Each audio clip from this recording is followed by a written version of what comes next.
take your protein pills. The Poisoned Electrick Head story. Brian Carney. The Infinity Fridge of Uden continued. I've no idea where we spent the night, but I recall Bill was out of control, and in the end 6 of us had to rush him with seat cushions. He'd already playfully attacked Eve, Saucy Jack's friend, and broken her glasses. He laughed at our assault, prepared to swat us aside like insects, but his balance was shot, and when he went down he sparked out of his own volition. The next morning we found the venue, a sports arena on the outskirts of town, and tried to organise things in as professional a manner as we could muster. There seemed to be some concern about power sockets and UK plugs, so me and Bun bounded off into the town to try to acquire some adapters. Despite the Dutch well-deserved reputation for their mastery of English, out here in the sticks we encountered few people who spoke it to any competent degree, and our efforts in shops were heavy going. At one point we thought we'd cracked it when a flash of recognition occurred on one guy's face, and he bounded off into the back, but our short-lived hopes dissolved when he returned with matching hand luggage. In the end we admitted defeat and returned to the arena empty-handed, where we found the whole thing had been a misunderstanding and there wasn't a problem after all. This was typical of our cack-handed hungover way of dealing with things. You just can't beat wandering round a strange town where you don't understand a word or have a clue where you're going, when your head is about to split open and you're sweating, clammy, dehydrated and confused. It's character building. I'm referring to myself, of course. Bun was as clear-headed and button-bright as ever. In the arena, the backstage area consisted of 2 large-facing changing rooms, and each contained showers, benches, clothes hangers, and a fridge full of beer, which, unless the Dutch concept of keep fit is as liberal as their drug policy, was there just for the day. They were organised so that each artist could occupy a dressing room for an hour before their on-stage appearance, and 90 minutes afterwards to unwind and party a little. So at the appointed time we set up camp, cracked a few bottles and prepared to go on. The gig itself was a blast, and the organisation second to none. Both Bill and I were set up on risers in the wings, which were wheeled effortlessly into position during the seamless changeover. The stage itself was enormous, typical of the kind you see on any televised festival footage, or it seemed to be when you were used to having to duck to avoid the neck of a guitar most nights. There would be no such problems here, as from my lofty perch the guitarists appeared like tiny axe-wielding insects in the distance. I spy with my little eye something beginning with C. I spy with my little eye a cockroach with a Gibson SG. Down at the front, Al was experiencing similar dimensional vastness as he battled to follow the Dutch operational instructions of a desk the length of a bus. But he pulled it off with aplomb, and the show was a beauty. And here's a track from that festival, the Planet Pull, in Uden in 1994. The tape runs out just at the end and we just missed the final crescendo of the song, but that's the way it was back then. It was on a cassette. We're lucky to have it. This is What You're Gonna Be, Son. Thank you. Is there any English people in the audience today? Not the ones we brought with us. Oh, is that all? Can anyone speak the language? I'm sorry, we're a bit ignorant ourselves. We don't go in for that learning stuff, whatever that is. Anyway, that reminds me of when I was a kid. My dad said to me, "Oh, what you gonna be, son?"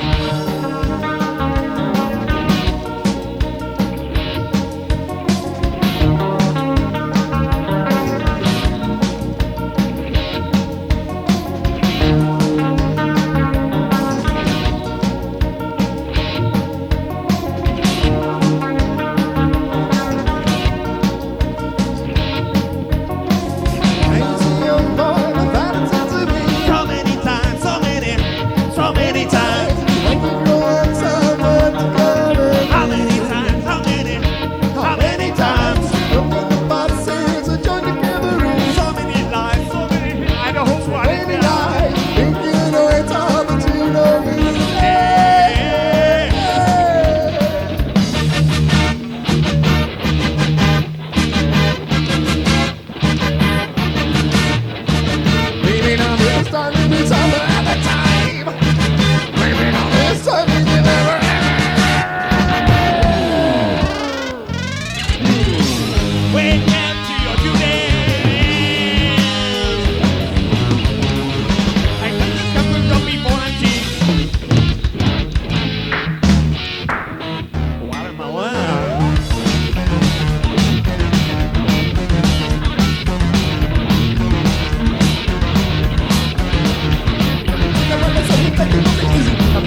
dressing room afterwards, we waded into the fridge, which despite our best efforts earlier, seemed to be full again, so with a steely resolve, we ploughed all our efforts into emptying it again within our allotted time. This wasn't as easy as it appeared on the surface, for this was a fridge unlike one we'd ever encountered. Like birthday cake candles that refused to be blown out, it regenerated itself. Like the everlasting Guinness bottle the genie bequeathed on the Irishman, it could never be quaffed. What all this in reality amounted to was that every half an hour or so, a cute Dutch girl would come in and check on its status. She would say something along the lines of, "Tut tut, you naughty Englishmen," in an accent that bordered on the erotic, wag her finger at us in mock disapproval, then restock it. When the time came to vacate, we were understandably loath to leave this wondrous object behind, so we chose to bury our heads in the sand and ignore the fact. It was a hopeless gesture, akin to hiding under the bedclothes when the alarm clock rings. But we hung on, trying to stretch out those precious minutes until we got the heave-ho. Except it never came.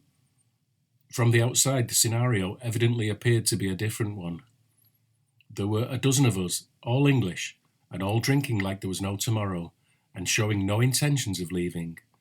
So our ever-pragmatic Dutch hosts took a different tack. Rather than kick us out, which is what we deserved and would have responded to, a lifetime of Pavlovian training with the last orders bell at the hands of sourpuss landlords had seen to that. They chose to seal off the area and adopt a one-dressing room system for the remainder of the event. This in effect meant that all the following bands and headliners had to share for the rest of the night. Outrageous. On top of that, they chose to continue filling the fridge at the same rate, thus sealing their fates. And after that, it all gets a bit blurred. To my mind, the only people who entered the room from that point on were the fridge girl and a journalist from a local radio station who conducted an interview. He commenced with an innocuous enough question, something like, "How's everybody feeling?" which was followed by a long silence, suddenly ruptured by everybody pissing themselves laughing, the sound of which was exaggerated and amplified by the tiled surroundings. The only reason I can recall this is he saw fit to send us a copy a few weeks later. What went on from there was a succession of moronic replies that on tape seemed accompanied by a laugh track, and God knows what a listening audience made of it that evening. From time to time, we wandered out into the arena to watch the bands, particularly Porcupine Tree, whose career we'd been semi-following since we both appeared on the Delirium album, Psychedelic Sauna, and no one saw fit to upbraid us for our unacceptable behaviour. After the concert, we were directed to a motel, where we commandeered the bar area with the porcupines before retiring to the luxurious rooms. Suffice to say, we were never invited back, and if there was any comeback to Brian Helene, he didn't let on. But maybe he was wondering what kind of white elephant he'd inadvertently bought a piece of in the crusty signing frenzy.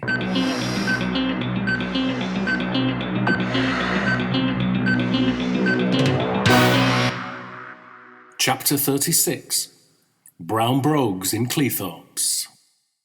The demise of the dead fly should have meant a big leap in recording costs, and I suppose we should have accepted the fact and found a record company to foot the bill. But instead, we found a record company that was loath to spend a bean and recorded the second album in Bun's kitchen. The way we figured it was that record deals were just another form of debt, so we did it ourselves, albeit in far from ideal conditions. Anyone reading the album sleeve may surmise that The Kitchen is a trendy studio name, but it was merely what it claimed to be, and a small one at that. At one end it had a cooker, sink and fridge, and at the other a 24-channel desk, effects rack and wall-mounted monitors. There was no possibility of recording a drum kit, so the rhythm tracks all had to be computerised, and vocals were done in the cupboard under the stairs. Meanwhile, Brian Helene set up a record deal with Abstract Sounds, who agreed to put the album out, release a single, and promote the two via national press coverage and a promo video. We in turn would promote it with our own small-scale 20-date headlining tour. It seemed about time, after being at it for 8 years. The fly associations were strangely appropriate though, as that's how we were starting to feel. Doing all the right things but not moving forward, as if we were pushing against some invisible barrier, like a fly frantically headbutting a window pane. Though with this new team on board, it finally looked as if all that might change. The tour took in all the usual places, what's known as the circuit, a collection of medium venues that despite their modest size, you won't get a sniff of unless packing some record company clout. And one date effortlessly blurred into the next. Certain dates remain memorable, as we'd managed to generate little pockets of support in those areas, usually oriented around one central character. In Peterborough, it was Steve Wooleymaster, an active musician and promoter by night, and ladies' fashion store proprietor by day. Dry and sarcastic don't begin to describe his deadpan demeanour, but suffice to say, it was ideally suited to Torquay hotel management, and we warmed to him immediately. In Plymouth it was Toby, a guy with a beautiful attitude and possessing Syd Barrett Mike Oldfield good looks, a girlfriend to match. Whenever we played the Cooperage, a great little club, he happily indulged us staying at his flat for a wild party afterwards. Nottingham had become home to ex-Subversion bassist Bone, not the Radio Mongolia one. So any dates there exuded good time teenage reminiscences, and anywhere in Saucy Jack's manor was guaranteed mayhem and laughs. As for the other dates, we made our friends as we went along, though it was hard to remain civil when a certain Manchester promoter, who shall remain nameless, insisted on using our dressing room to showcase the contents of his attaché case to prospective buyers, the contents being several pillowcase-sized plastic sacks of white powder. I don't ever want to be in the same room as that much street value again. The tour was a repeating cycle of pissweak lager and imaginative interpretations of the phrase food provided. But at least we were touring in our own right as headliners, and there were some great shows. In the middle of it all, the single Out of Order was released, with the full-page ad destined for the NME, finding its way instead into the cheaper and by then all but ignored Melody Maker, where it slipped through the publicity net unseen. A wasted opportunity from a company playing it by the letter. Reviews of the single were non-existent, but we should have known the project was cursed upon receiving the finished artwork. What had started life as one of Phil's biomechanical rusty bronze images came back as a dark brown, incomprehensible slab. How more black could it be? None more black. The limited edition clear vinyl 7-inch bore more promise, but the advertised poster sleeve turned out to be just a piece of paper folded over and reeked of cheap scam. Had fate been on our side, the single would have crept into the top 10 on a week the chart show was featuring the indie charts. As it was, it reached number 11, and just for good measure, they featured the dance top 10 that week instead. We were plugging it the only way we could, playing it at every gig and announcing its release, but it seemed that everyone else involved in its promotion was asleep at the wheel. No airplay, no video exposure, a mainly live performance affair, intercut with scenes of Southport Beach and dancing boiled eggs, lifted beyond mediocrity only by fruit salad's incredible lights, and a sleeve that made Smell the Glove look like Nevermind the Bollocks, all conspired to quickly sink it without trace.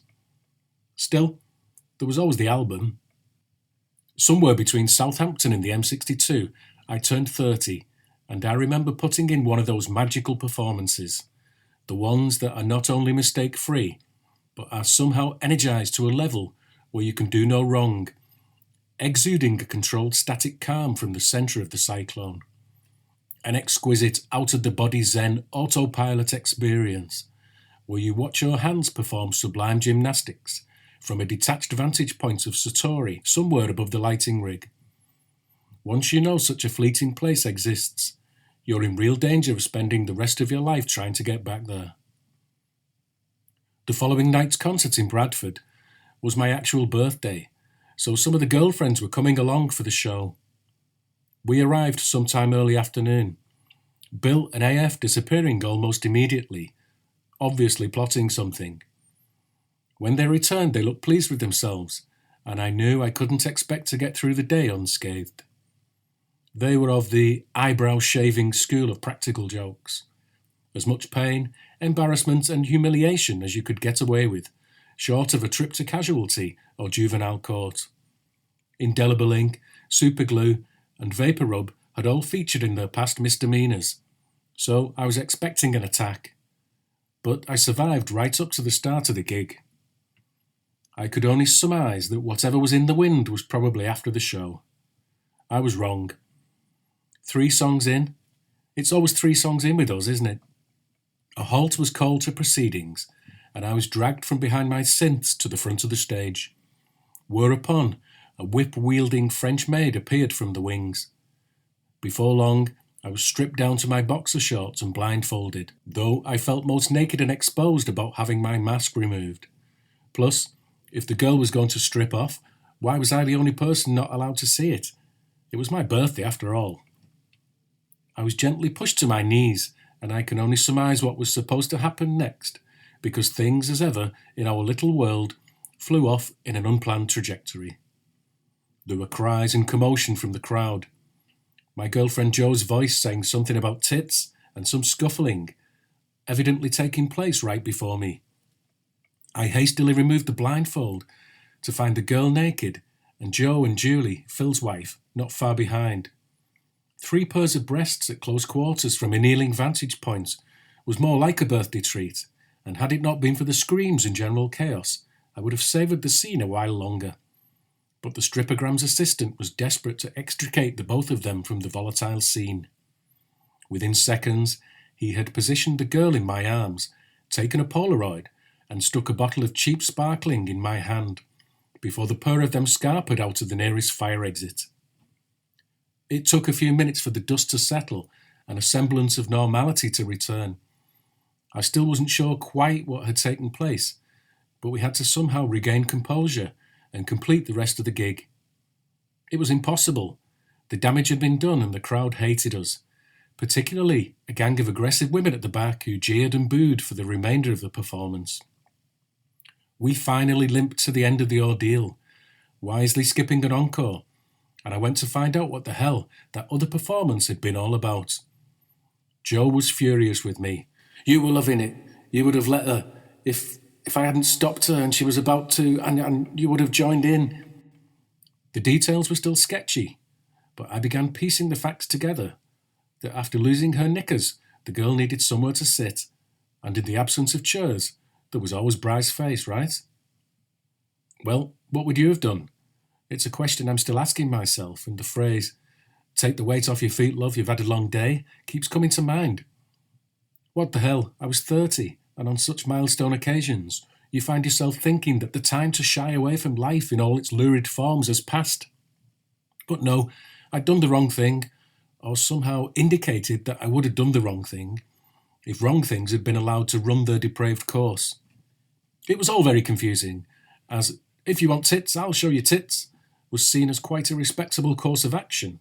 It certainly got Julie's vote, whereas I was the guilty party just for being AF's and Bill's fall guy. This thought led me to the source for more explanation, and the pair of them filled in the blanks. It transpired that upon finding a kissogram agency and discussing the price, the owner had asked how far they wanted to go. They, of course, had replied, "all the way, and then some," prompting the guy to maybe cross some legal borders for a quick earner, and those two to blitz a sizable chunk of the band funds. Still, they did it for me, bless them. Guys, I'm sorry you didn't get your money's worth. Believe me, you don't know how sorry I am. Some weeks later, our agent received a nasty letter from the club in question, concerning our tactless and sexist behaviour, and how much it had upset the anarcho-feminist regulars. Whoops. Yet more proof of the counterculture encumbering itself with more rules of etiquette than the mainstream. Did we care? Not really. Someone famously said, "fuck 'em if they can't take a joke." And that summed up our attitude. We were on tour, maybe a dozen dates in, so we'd torn up the rule book and used it for toilet paper weeks ago. You know things have reached stupidity levels, when the simple act of urinating has become an adventure sport.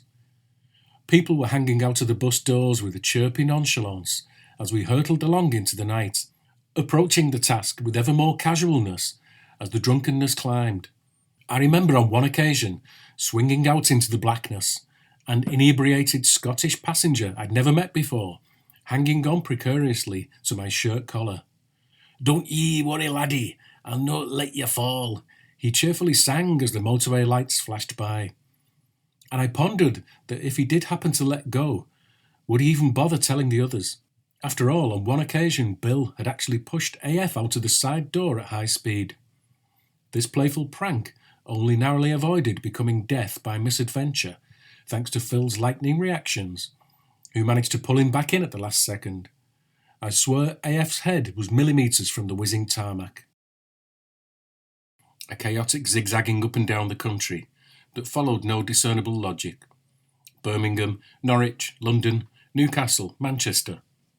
It would have made a good theme for a pinball machine, us bouncing around from north to south and back again, before grinding to a halt in the seaside town of Cleethorpes, on the eve of a bank holiday.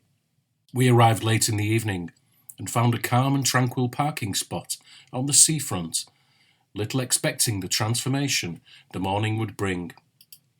Few things on this earthly plane truly resemble Dante's Seven Circles of Hell, but Cleethorpes seafront on a bank holiday is one of them. We awoke to find ourselves the centrepiece in a Hieronymus Bosch triptych, a scene populated by screaming kids, traffic wardens and ice cream wielding day trippers of indeterminate gender, possibly a third one we didn't know about. Or maybe it was the hangover. Have you ever noticed that really weird people always stare at you like you're the circus exhibit? Billy couldn't step off the bus without a crowd gathering. Saucy Jack, on the other hand, was in his element, being a cockney sparrow raised on seaside capers, and bounded off in search of jellied eels. Well, green rizzlers probably.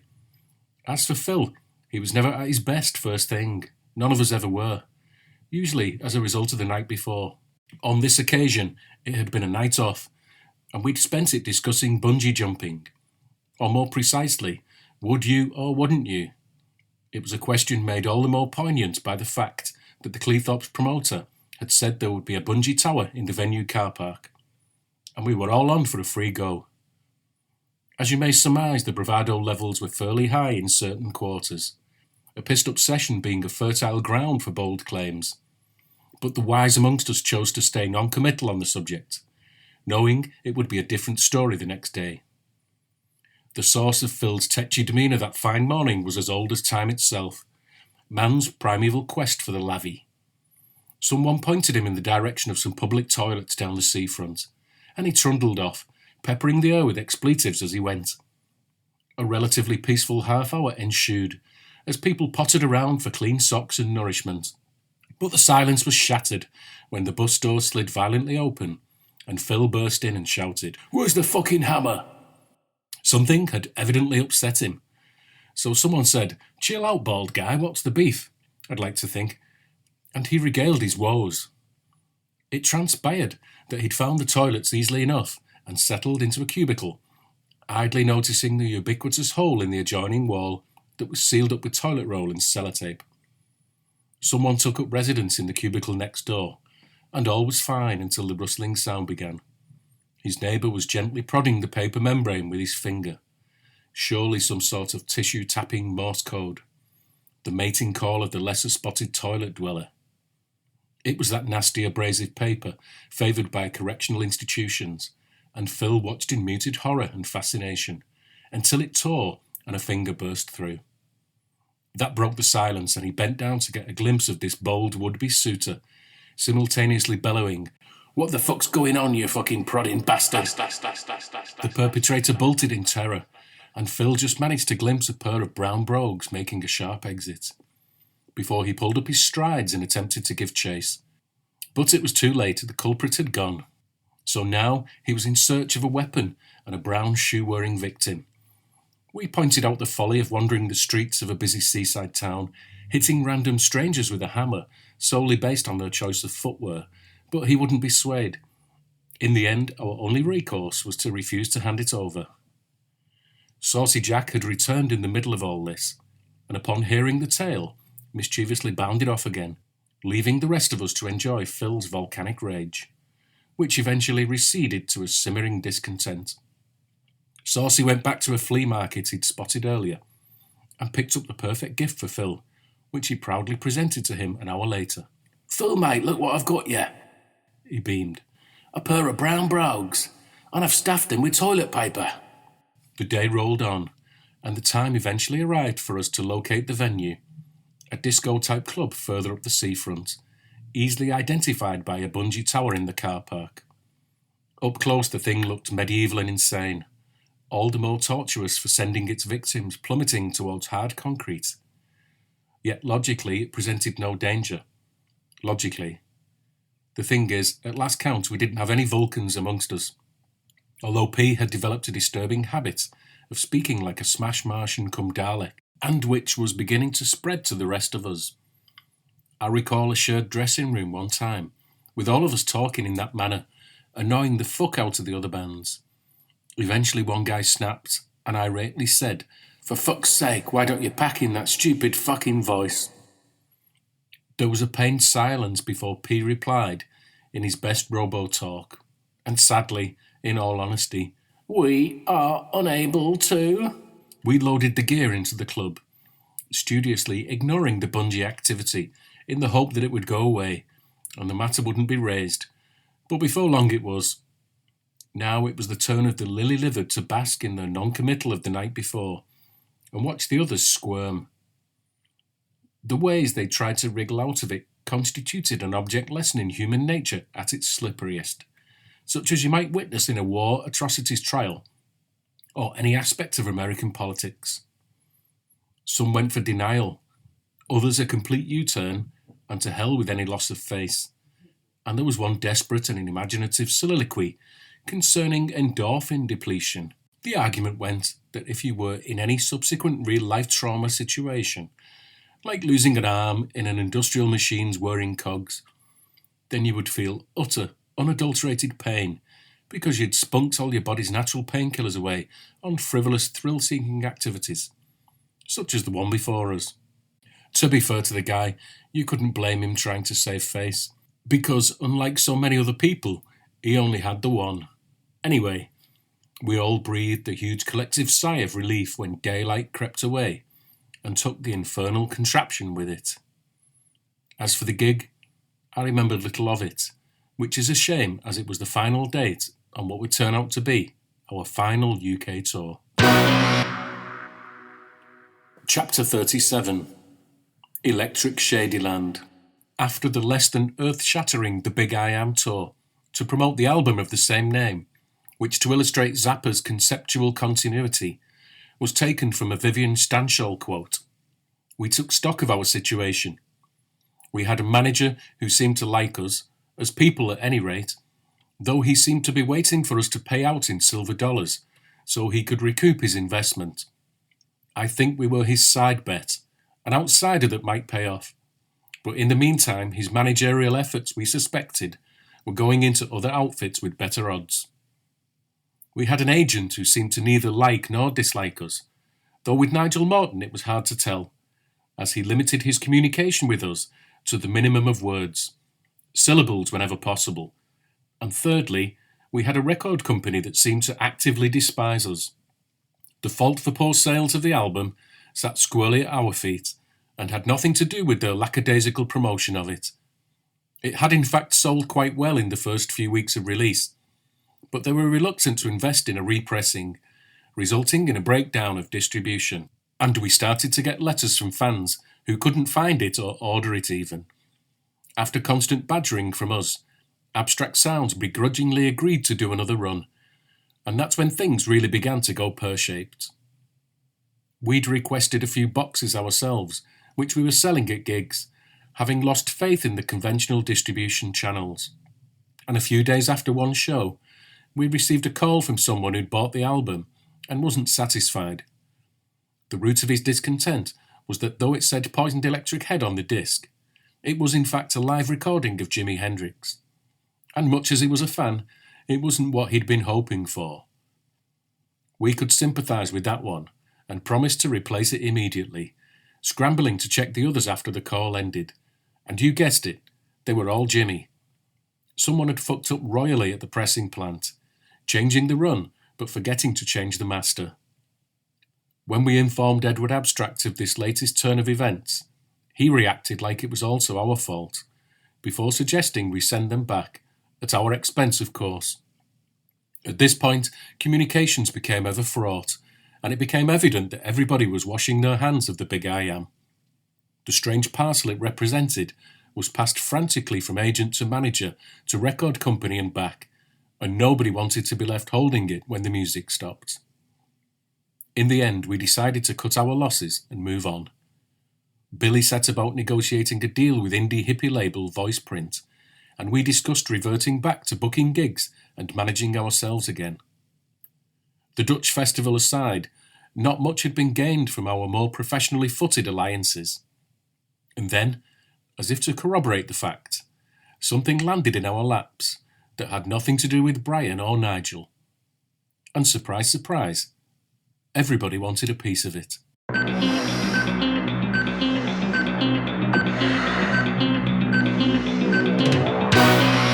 Take your protein pills. To be continued. Poisoned electric head. Poisoned electric head. Poisoned electric. Poisoned electric head. Poisoned electric head. Poisoned electric. Poisoned electric head. Poisoned electric head. Poisoned electric. Poisoned electric head. Poisoned electric head. Poisoned electric. Poisoned electric head. Poisoned electric head. Poisoned electric. Poisoned electric head. Poisoned electric head. Poisoned electric. Poisoned electric head. Poisoned electric head. Poisoned electric. Poisoned electric head. Poisoned electric head. Poisoned electric. Poisoned electric head. Poisoned electric head. Poisoned electric. Poisoned electric head. Poisoned electric head. Poisoned electric. Poisoned electric head. Poisoned electric head. Poisoned electric. Poisoned electric head. Poisoned electric head.